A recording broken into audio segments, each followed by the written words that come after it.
It's week 6 of the college football season, and we had yet another great week of football. Upsets, drama, front door covers. We had it all. Let's recap all the games, and let's recap how I did this week. Another solid week for your boy. I'm not going to say it was great, but it wasn't as good as I would have hoped it would have went. 3-2 on the week 6 record. 0.63 units up. Again, if you're up, you can't complain. Whether you're up 10 units or 0.63 units, a win is a win. My wins were Clemson, Cincinnati, and Florida. We're going to talk about that Florida game because I call that bitch to a T. You know how I do it. My losses were Vanderbilt and California. Vanderbilt was one of the front door covers. That was a nasty, nasty little loss. Whatever, we'll talk about it all. My record for the whole season thus far is 27 wins, 16 losses, and we are up 8.88 units. A strong-ass college football season thus far. College football has done me right when the NFL has kicked my teeth in. But, hey, maybe our luck in the NFL is changing. And college football, it stays hot. So, as long as we stay hot in college football, that's all that matters. Let's recap all the games that happened this week. We're going to start things off with Kansas State versus Baylor. Absolutely thrilling game. Kansas State was up early. They had control of this game, and then they ultimately collapsed, losing by 1 point. They covered the spread, but still lost the game.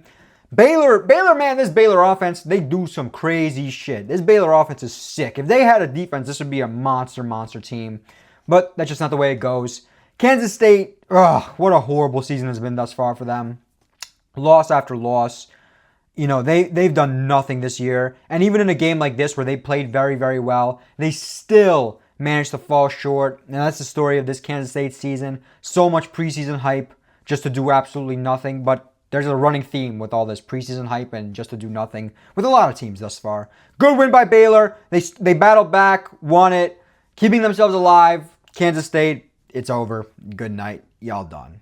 Next game, we have Wisconsin versus Michigan. Wisconsin actually ended up covering the spread here. Interestingly enough, it was 16.5. I think when I recorded it was like 17.5. Doesn't matter. They still covered. Michigan won.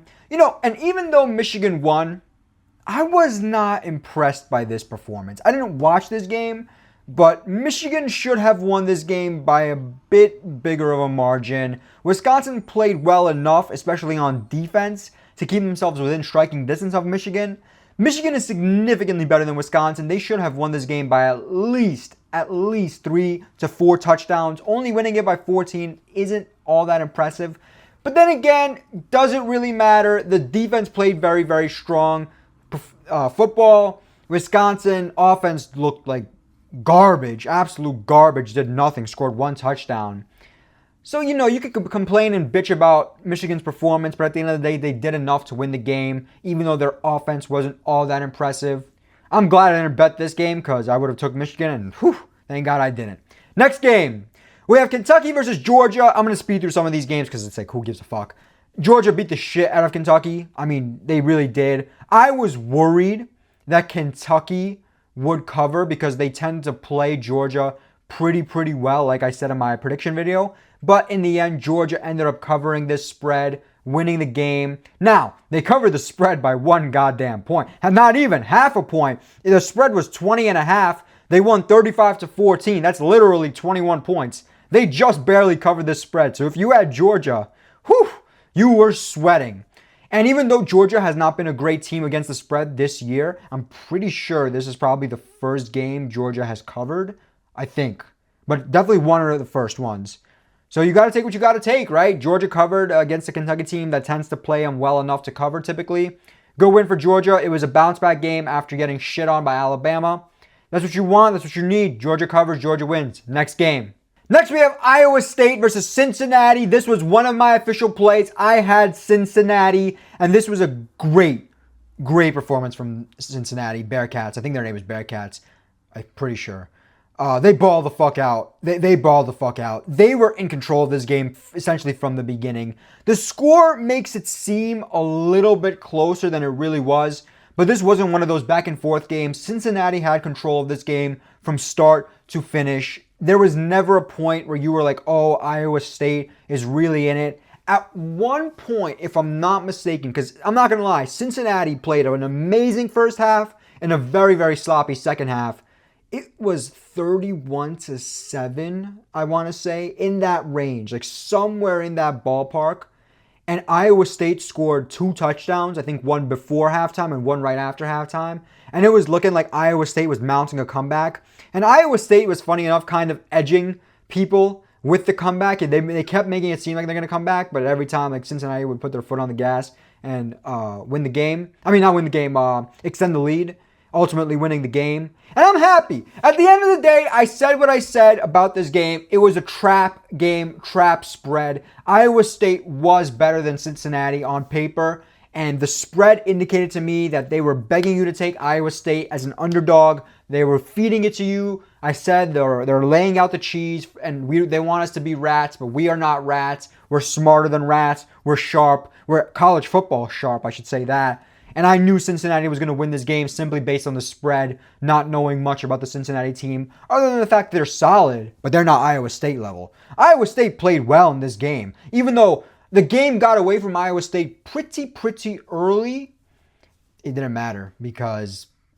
even though Iowa State mounted the comeback, Cincinnati held strong. Cincinnati money line, I cashed that bitch. I love that bitch, and that's how you make money on college football. You got to take the trap spreads. That's how you do it. That's how I did it. Cincinnati money line, good win for me. Next game, Clemson versus UNC. Operation Fade Belichick is in full effect. This was one of the easiest bets I have ever placed in college football history. I'm not going to front. North Carolina never stood a chance in this game. I am pretty sure, I don't remember the exact score. The score after the first quarter was like 28-3. You know what? Let me check right now. I'll confirm it for you guys. It was bad. Like, Clemson had covered the spread right then and there. Clemson dominated. Yes, 28-3 after the first quarter. I mean, they just got flat out bullied. Clemson was running these trick plays for touchdowns. They were running these like fake screen down the sideline touchdown. There were just so many different plays that just like made Clemson seem so much better than North Carolina. They were playing with North Carolina. The North Carolina defense looked like absolute dog shit versus a Clemson team, a Clemson offense that has looked horrible. This isn't a good Clemson team. This is a Clemson team that's been getting dog walked week in and week out, right? Losing to LSU, losing to Georgia Tech, losing to Syracuse. They're losing to everybody.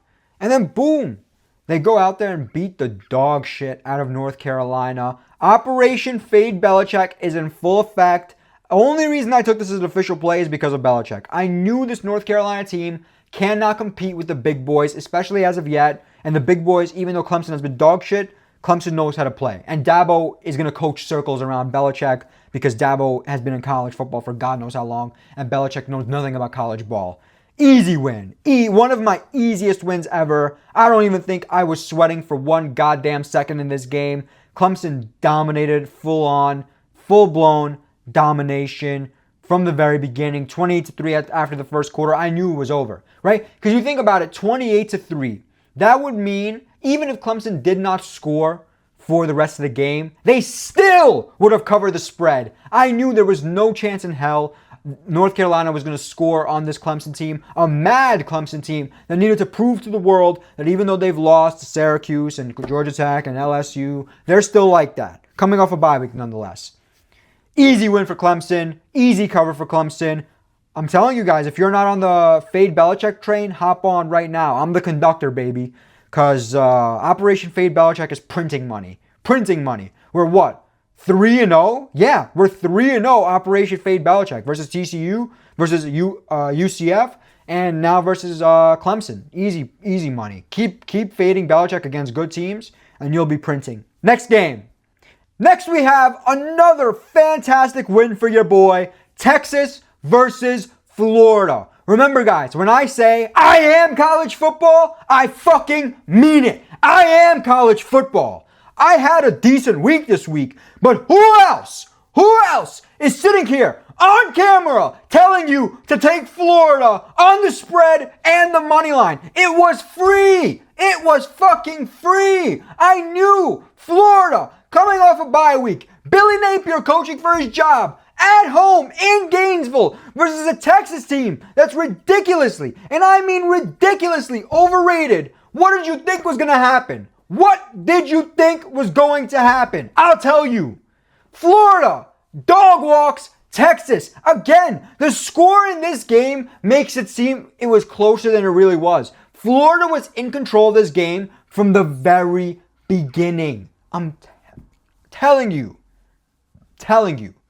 It's easy. It's easy when you know the situation. It was clear as day.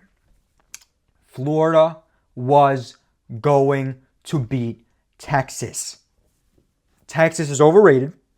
How many picks did Arch throw? I'm looking at the stat sheet today. You guys know I normally don't look at the stat sheet. I don't give a fuck about this bullshit. Stats don't matter. But let's take a look at the stats here. What's Manning's 2 interceptions? 2 interceptions. 16 of 29, 263 yards, 2 interceptions. And Lagway didn't play all that great. 21 of 28, 298 yards, 2 TDs and 1 interception. But the running game was just unbelievable for Florida. They ran the ball down Texas's throats. Arch Manning sucks.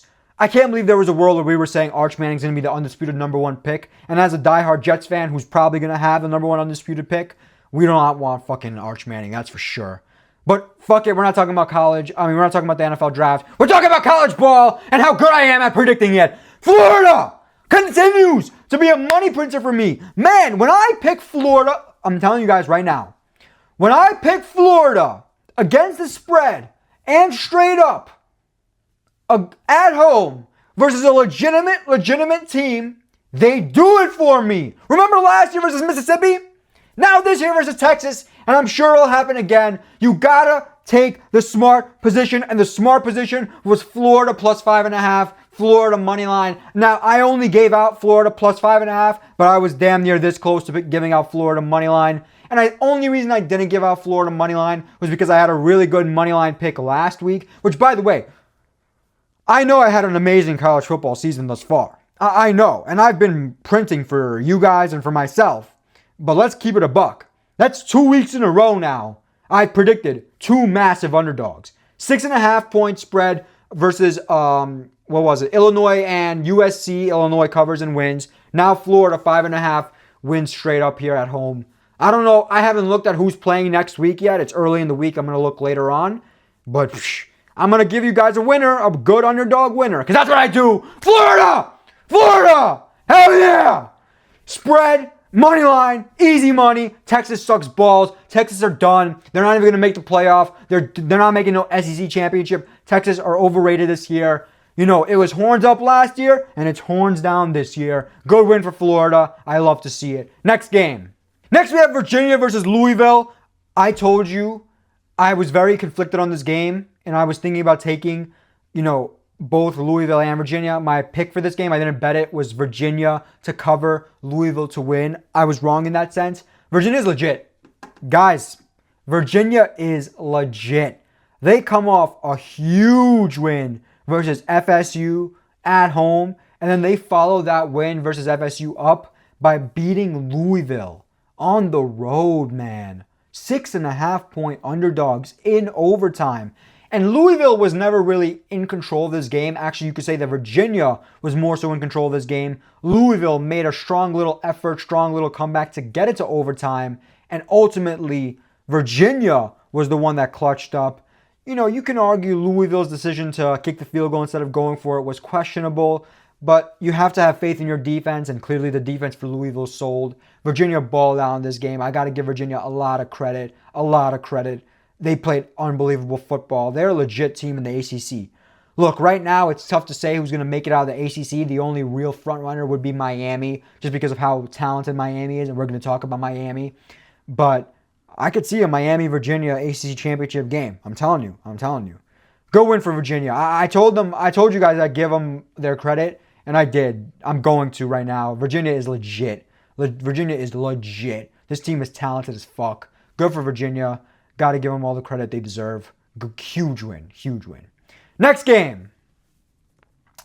Vanderbilt versus Alabama. What a heartbreaker this was. I told you guys in the beginning of the video there were some front door covers. This was the nastiest front door cover I've ever seen in my life. Had this not happened, I would have been 4-1 on the week, and I would have been a lot more cocky. But, it is what it is. That's the way the cookie crumbles. It sucks, man, because Vanderbilt played well in this game, and in the beginning of the game, Vanderbilt looked like it was going to really take over and do the same thing they did last year to Alabama. But then they kind of slowed down. A really bad fumble in the red zone by Pavia changed the momentum of the game, gave Alabama some life.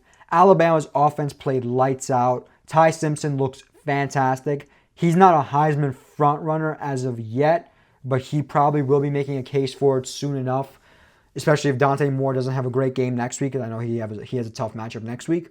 But Alabama's offense looked fantastic. The defense did its thing, but it hurts so badly, guys, because the score in this game was 23-14. Virginia. Vanderbilt was in cover territory. I had Vanderbilt, 11.5, something like that. 11.5. Vanderbilt was going to cover the spread. Alabama had the ball in Vanderbilt territory, running out the clock. I forget if it was 3rd down or 4th down, but they run the ball. Alabama does. Jam Miller, I think it was Jam Miller, walks in for a touchdown, big touchdown. Vanderbilt's defense just completely collapsed on that play. What hurts the most is that in the NFL, the running back would slide down. And I'm not going to bitch and complain too much about this, simply because in college, the final score does matter more than in the NFL. And saying like, oh, Alabama beat Virginia. Why do I keep saying Virginia? Vanderbilt by 16 points instead of 9 points could go a long way if, God forbid, Alabama's in a questionable playoff position and may not make it. And someone, when you're doing the AP rankings, they're going to say, oh, this team, they both played Vanderbilt and Alabama won by this amount and this other team won by this amount. Alabama was more, so you got to give them the higher ranking. So I can see why he didn't slide down to ice the game and rather just ran in for a touchdown. But guys, it was such a heartbreaker, like legitimate heartbreaker. My heart was torn into shreds. Because this was already, I think Florida had already won the game and I knew they were going to cover. And I'm like, oh, I'm hyped, right? Because think about it. I have 5 official plays this week. I'm 3-0 at this point, right? The early slate, I had Cincinnati, I had Clemson, easy covers, Florida, easy cover, and now this. And I'm like, let's go. Vandy's going to cover. Even if they ended up kicking the field goal. Actually, did I have 11.5 or 12.5? Whatever, it doesn't matter. Even if they ended up like sliding down, doing what you got to do, winning by 9 points, Alabama, I would have covered the spread here. I don't want to bitch and crash out. I kind of want to, but I'm not going to. Simply for the fact that it is what it is, right? Vanderbilt played hard. They didn't play hard enough in the last seconds. Could have covered the spread. But a front door cover. We don't see front door covers too often, and we saw 2 front door covers this week that I know of. Maybe there's others that I don't know of, but on the big games that we talk about. So yeah, good win for Alabama. Is Alabama back? Was that game versus FSU a fluke? Big win versus Georgia. Now another big win versus Vandy. Alabama a front runner to win the SEC at this point. I don't know. We'll see. Alabama's not have a cupcake schedule, so they'll be playing tough teams, and we'll see if they can continue this momentum. But good win for Alabama. Heartbreaking front door cover. Good effort by Vanderbilt. I don't mind. I didn't mind taking them on the spread, and I'm going to live with it. Next game, this one. Penn State versus UCLA. UCLA won this game as 24.5 point underdogs. UCLA actually managed to beat Penn State. And this wasn't a game where UCLA had a huge comeback or injuries. It's like UCLA controlled this game from the very beginning to essentially the very end. And even though Penn State came back and made it competitive, UCLA stuck through and balled out. Nico led his team to a humongous, and I mean a humongous win over Penn State, whose whole team is falling apart now. Now, all of a sudden, Penn State went from one of the best teams in the nation to outside the top 25. Back-to-back losses against Oregon and UCLA. 2 Big Ten losses. So now you look at their schedule, assuming James Franklin's not fired, and it's all, which they're not going to fire because I'll explain why in a second. Assuming they lose to Ohio State like they normally do, I think they have another tough game. I think it's versus Indiana.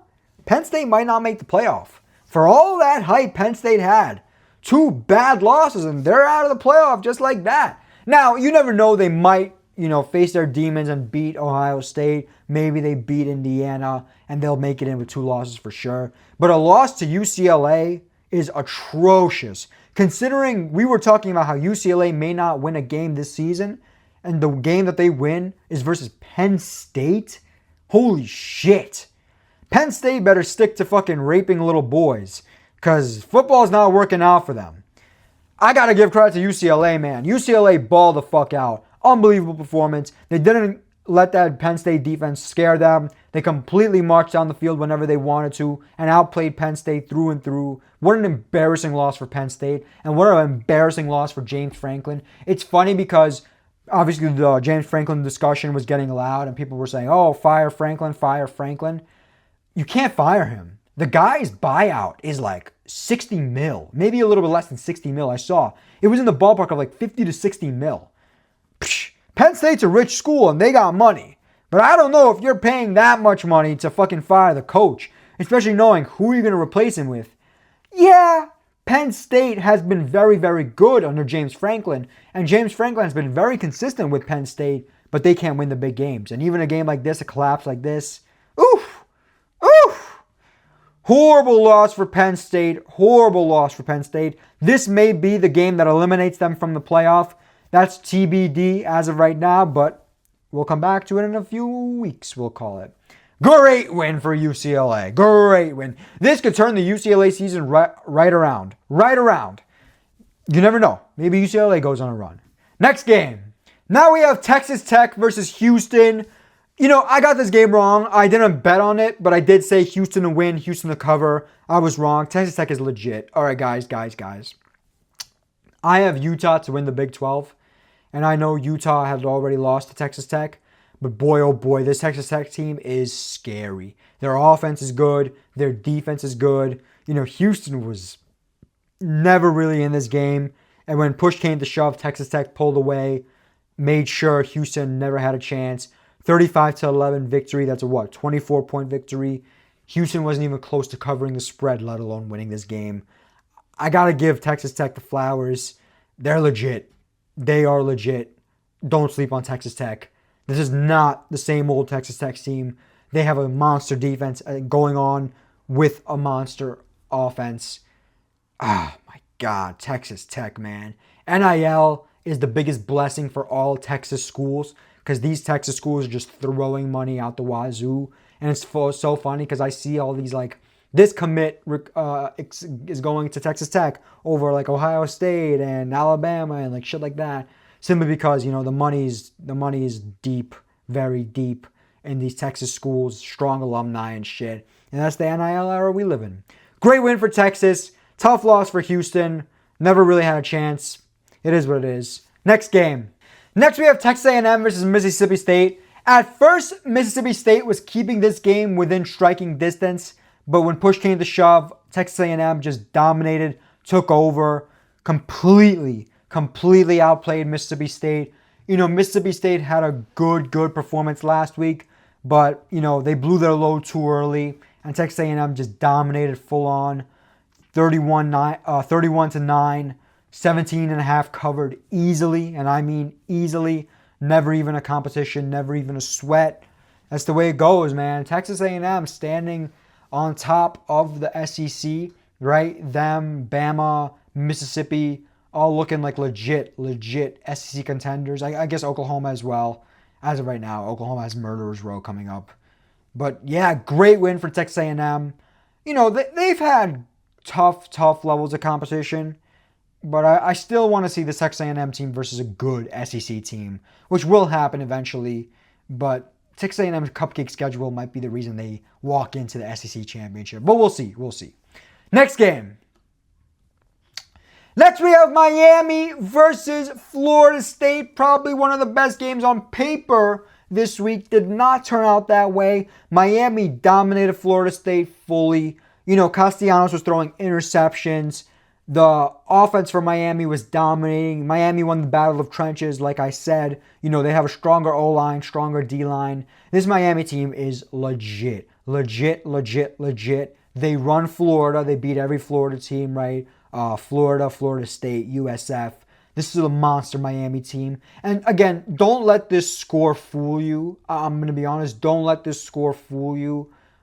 This was not as close as it looks. It looks like it was a 6-point game, but that was like backdoor. It wasn't a backdoor because they didn't cover, but like late game, very late game touchdowns, very late game scores for Florida State to make it seem a lot worse or a lot better than it really was. In reality, this was a belt-to-ass situation. Miami dominated this Florida State team. The Miami defense looked spectacular. Miami offense looked spectacular. And because they won this game, this sets them up to potentially go undefeated this season. Genuinely, you look at the rest of this Miami schedule, it's not great. They went through their hard teams. They went through Notre Dame. They went through FSU. They went through Florida.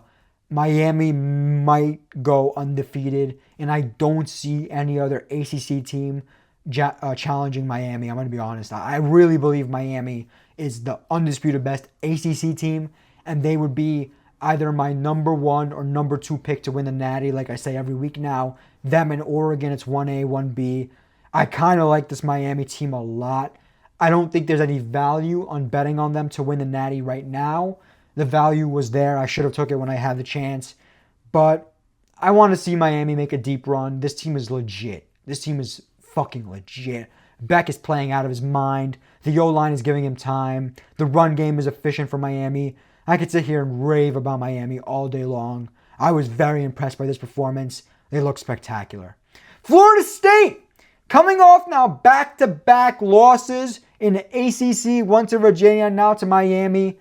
From looking like this unbelievable powerhouse this season to 2 losses back-to-back weeks and falling out of the ACC championship picture, poof, just like that. I still think Florida State is good, and that Alabama game was not a fluke. I see a lot of people saying that Alabama game was a fluke. I don't think so. The Virginia game was a look-ahead game. They overlooked them, and they were looking towards this game. And the Miami game with this one is just, Miami is too talented, and that's why they lost. I don't know if Florida State is going to make the AC championship. Don't know if they're going to make the playoff. But they could win out. They could and sneak in. They have a few tough-ish games, but nothing crazy.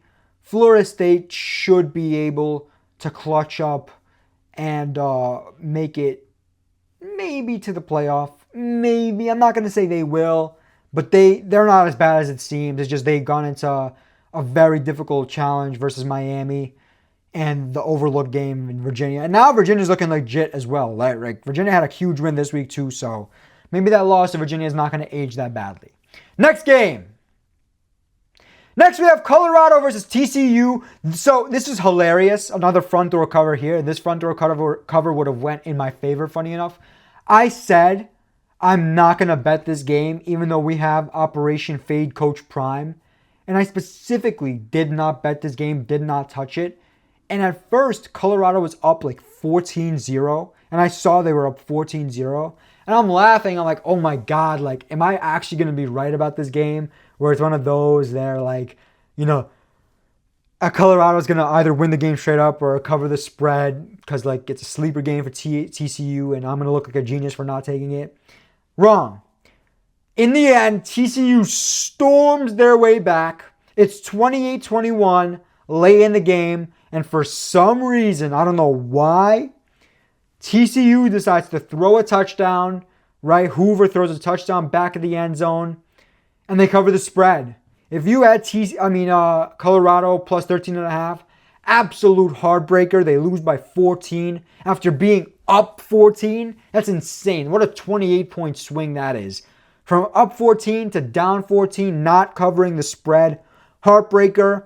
I'm kind of happy I didn't take TCU to cover here because it would have been a sweat and I would have been bitching and moaning the whole game. And I'm happy I didn't. I would have won it, but it is what it is. This goes to show again, Operation Fade Coach Prime is easy. Another money printer. Colorado was ridiculously overrated. And TCU is pretty good, even though they were coming off a pretty heartbreaking loss themselves.